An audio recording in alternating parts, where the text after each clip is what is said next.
Salut à tous, bienvenue à cette review de Resident Evil 3 Remake. Je vous rassure tout de suite, il n'y aura pas de spoilers dans cette review étant donné que nous nous sommes arrangés pour vous montrer en capture d'écran des phases qui correspondaient en fait à la démo. Après le succès phénoménal de Resident Evil 2 en 2019, presque 6 millions de copies vendues, Capcom ne s'est vraiment pas fait attendre pour sortir la version remake de Resident Evil Nemesis. Un Resident Evil qui, disons-le, divise les fans. Certains adorent le côté plus action, notamment grâce au bouton esquive, et certains au contraire déplorent, après l'excellent Resident Evil 2, que la franchise ait décidé justement de prendre un pas de plus vers l'action. Côté histoire, on retrouve donc Jill quelques mois plus tard après les événements de Resident Evil 1. Tout va mal carrément dans la ville évidemment, qui est submergée par des zombies et Jill doit trouver un moyen de s'enfuir étant donné qu'elle est une des dernières rescapées de l'équipe de Stars.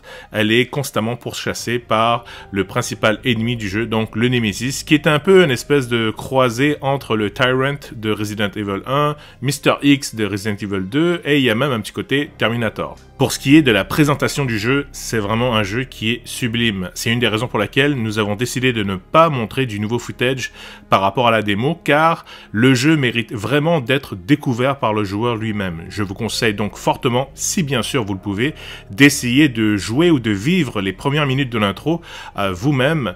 À la rigueur, si vous ne pouvez pas acheter le jeu, regardez peut-être un playthrough sur internet, car vraiment l'intro de Resident Evil 3 Remake est une des plus belles intros, une des plus intenses que j'ai eu de l'occasion de vivre depuis facilement, on va dire que les 5-10 dernières années. Le ton est parfait, le graphisme superbe, l'ambiance est vraiment mise en place pour une chasse à l'homme ou une chasse à femme effrénée et vraiment le ton est vraiment donné parfaitement.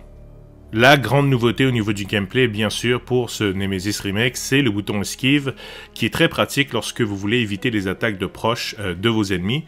Jill peut ainsi esquiver 3 fois de suite avant d'avoir un temps de récupération. Capcom, d'ailleurs, a même rajouté un effet, on va dire, de dernière minute ou de just frame pour souligner le côté dramatique de l'esquive. Tout comme Resident 3 classique, vous aurez l'occasion de jouer avec Jill et Carlos à plusieurs occasions. Bien que leur gameplay reste similaire, nous pouvons apprécier certaines différences. Chacun a des gros ennemis différents, leurs objectifs ne sont pas forcément les mêmes à chaque fois, et je dois même souligner une phase à la Horde de Gears of War avec Carlos qui est quand même très bien faite. Les phases avec Carlos, d'ailleurs, apportent une plus grande profondeur et surtout beaucoup de fanservice à l'univers de Resident Evil 2, 3 et je dirais même à Raccoon City en général, car il revisite notamment le poste de police avant le début de Resident Evil 2. Quant aux phases de gameplay de Jill, elles sont très variées. Nous allons naviguer dans des rues très étroites, des grands parkings ouverts, des laboratoires, des magasins, et surtout une section avec l'activation de 4 batteries qui nous tient totalement en haleine. Ceux qui ont peur des insectes, je vous souhaite bonne chance. A noter que pour les puristes, il y a beaucoup moins de phases de puzzle ou d'énigmes à résoudre, je dirais facilement 2 fois moins. Et certains diront que c'est dommage car cela réduit de beaucoup la durée de vie du jeu et surtout pour un AAA qu'on paie à plein prix, environ 5 à 6 heures de gameplay pour la première run, c'est pas beaucoup. Mais est-ce vraiment le cas? Nemesis avait besoin de se remettre au goût du jour, un Resident avec une maniabilité complètement rigide, des puzzles à n'en plus finir, du backtracking inutile, tout ça c'est du passé.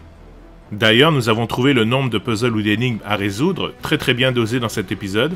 Et oui, même si effectivement quelques sections ont été supprimées, nous avons quand même passé plus de 6 heures sur le jeu pour notre première fois.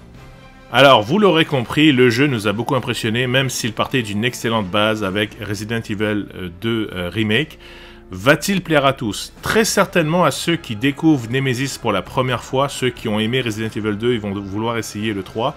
Par contre, bien sûr, je peux comprendre que pour les puristes, c'est un peu plus difficile, mais faites-moi confiance, les quelques points négatifs du jeu que j'ai soulevés auparavant vont disparaître très facilement face à l'intensité, la beauté et surtout le niveau de fanservice que Capcom a su donner à une de ses héroïnes les plus populaires.